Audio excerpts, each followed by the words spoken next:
Python सीखने के लिए हमारे चैनल लर्न कोडिंग को सब्सक्राइब करें। पाइथन प्रोग्रामिंग में आज का हमारा टॉपिक है पॉलीमॉर्फिज्म। सबसे पहले हम आपको बताएंगे कि ये पॉलीमॉर्फिज्म होता क्या है, उसके बाद फुल एक्सप्लेनेशन मतलब पाइथन में प्रैक्टिकली इसको इम्प्लीमेंट कैसे करेंगे। लेकिन आपको ये पता होना चाहिए कि पॉलीमॉर्फिज्म का मतलब क्या होता है और इसे हम क्यों यूज़ करते हैं। तो पॉलीमॉर्फिज्म का मतलब होता है ये दो टर्म से बना है। पहला हो गया हमारा पॉली, इसका मतलब होता है मेनी, मॉर्फिज्म का मतलब होता है फॉर्म, यानी मेनी फॉर्म का बात हो रहा है। तो इसका डेफिनेशन क्या होगा, polymorphism means ability to take various forms. ठीक है, same object having different behaviour is called polymorphism. Polymorphism में क्या होता है ना कि एक ही ऑब्जेक्ट का अलग अलग फॉर्म को हम रिप्रेजेंट कर सकते हैं, एक ही ऑब्जेक्ट का। जैसे अगर एग्जांपल में हम शो करें, मान लो ये क्या है, ये एक ऑब्जेक्ट है, ये मैं हूँ। ठीक है, अगर मान लो मैं अपने घर में हूँ, मैं घर में हूँ तो मेरा बिहेवियर क्या होगा, मेरा बिहेवियर कुछ और रहेगा। अगर मान लो मैं क्लासरूम में गया, ठीक है, स्कूल में गया, मैं स्कूल में मेरा बिहेवियर कुछ और रहेगा टीचर के सामने। अगर मैं अपने फ्रेंड सर्कल में गया, फ्रेंड के साथ हूँ मैं, तो मेरा बिहेवियर कुछ और रहेगा। सेम ऑब्जेक्ट यानी सेम मैं अगर मान लो किसी शॉपिंग मॉल में शॉपिंग करने के लिए गया हूँ तो वहाँ पे मेरा बिहेवियर अलग रहेगा। तो आप देखो ऑब्जेक्ट एक ही है, ऑब्जेक्ट मैं हूँ, लेकिन मेरा बिहेवियर प्लेस पे डिपेंड कर रहा। ठीक है, जैसे जैसे मैं अलग अलग प्लेस पे जा रहा हूँ, अलग अलग लोगों से मिल रहा हूँ, लोगों के अकॉर्डिंग मेरा बिहेवियर चेंज हो रहा। तो यही होता है पॉलीमॉर्फिज्म यानी मेनी फॉर्म, एक ही ऑब्जेक्ट का बहुत सारा फॉर्म। ठीक है, मैंने वही लिखा है, same object having different forms. और पॉलीमॉर्फिज्म में ये एबिलिटी होता है कि हम अलग अलग फॉर्म्स को ले सकते हैं, सेम ऑब्जेक्ट का अलग फॉर्म को रिप्रेजेंट कर सकते हैं। तो अभी इसी चीज़ को हम पाइथन में प्रैक्टिकली कैसे शो करेंगे, चलिए प्रोग्राम एग्जाम्पल के जरिए हम आपको शो करके दिखाते हैं। प्रोग्राम में हम क्या करेंगे, बहुत ही सिंपल सा प्रोग्राम हम यहाँ पे डिज़ाइन करने वाले हैं। अगर मैं लिखूँ प्रिंट फंक्शन, और इस प्रिंट फंक्शन में मैंने लिखा 5 + 5, ठीक है, और इस प्रोग्राम को अगर हम रन कर दे तो इसका आउटपुट क्या आएगा, इसका आउटपुट आएगा 10, यहाँ पे आप देख सकते हैं।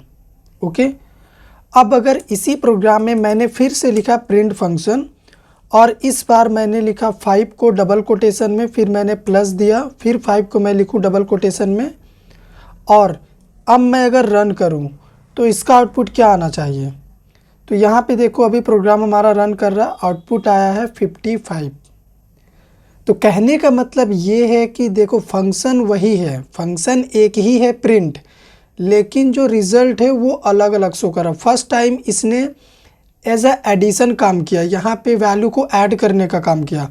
सेकेंड टाइम इसने वैल्यू को कॉन्केट किया, कॉन्केट करने का काम किया।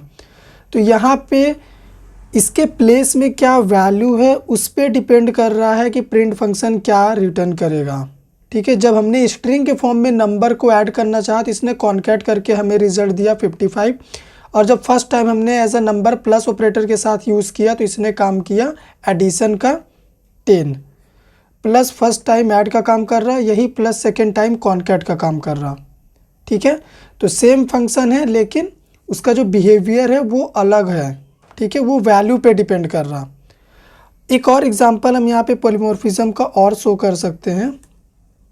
लेंथ फंक्शन की मदद से भी हम एग्जांपल को ले सकते हैं। जैसे अगर मान लो हम एक लेंथ फंक्शन होता है पाइथन में जो कि लेंथ काउंट करता है किसी भी स्ट्रिंग का या वैल्यू का। ठीक है, अगर यहाँ पे मान लो मैंने एक स्ट्रिंग पास किया डबल कोटेशन में, ठीक है, और इस प्रोग्राम को हम रन करें तो इसका लेंथ आएगा देखो 5।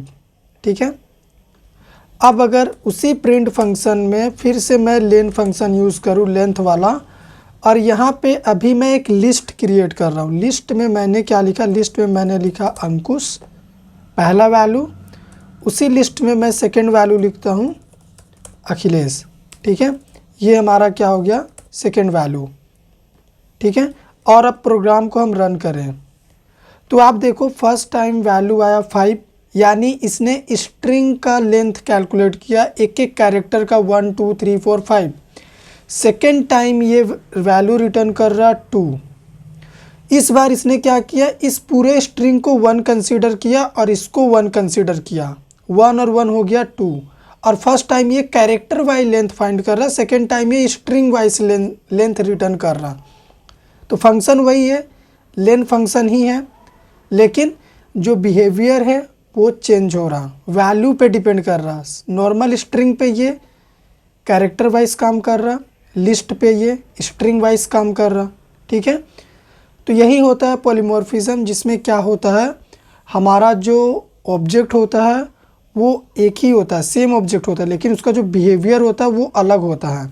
ठीक है, तो यहाँ पे देखो लेन फंक्शन वही है लेकिन बिहेवियर अलग अलग थ्रो कर रहा है। प्रिंट फंक्शन के एग्जांपल में भी सेम हुआ था।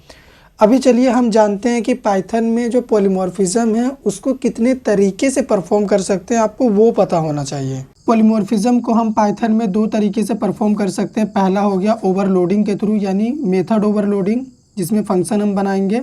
सेकंड तरीका होता है मेथड ओवरराइडिंग के थ्रू भी हम पॉलीमॉर्फिज्म को परफॉर्म कर सकते हैं। तो अभी तक हमने जो आपको दिखाया, जो प्रोग्राम हमने शो किया पॉलीमॉर्फिज्म का, वो बेसिक इंट्रोडक्शन था। अब आने वाले वीडियो में हम क्या करेंगे, मेथड ओवरलोडिंग क्या होता है, इसके थ्रू पॉलीमॉर्फिज्म को परफॉर्म कैसे करेंगे, ओवरराइडिंग क्या होता है, इसके थ्रू पॉलीमॉर्फिज्म का प्रोग्राम कैसे बनेगा, कैसे इंप्लीमेंट होगा, इन सभी चीज़ों को हम देखेंगे। अगर आपको ये वीडियो पसंद आया हो तो लाइक करिए, शेयर करिए, चैनल पे नए हैं सब्सक्राइब कर दीजिए।